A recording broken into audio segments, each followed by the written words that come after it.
Mga idol, naata karon sa Plaza Independencia kun diin gipahigayon ang peaceful march nga gipanguluhan sa Basilica Minore del Santo Niño si Archbishop Abet Uy. Sa pagkakaron atong madungog ang sa pagkakaron atong madungog ang konsyerto. Yukbo ang konsyerto nga gipahigayon diri sa Plaza Independencia nga gisalmutan sa libuan ka mga Subuanon ug lain-lain nga mga grupo. Lain-lain nga grupo sa mga parokya diri sa Arsha Diocese sa Sugbo. Lakip na usab ang mga tinun-an lain-laing universidad.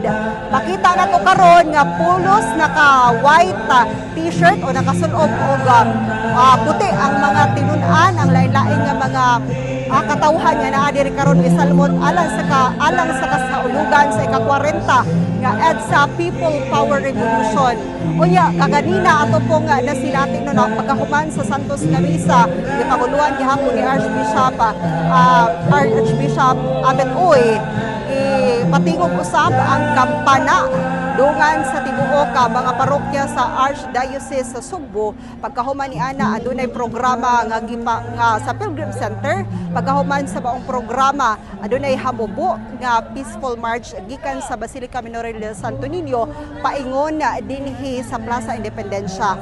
Sa pagkakaron kasamtangan gihapon nga nagperform aduna tay performer. Unya nagpadayon gihapon ang ato ang konsyerto dinhi sa Plaza Independencia.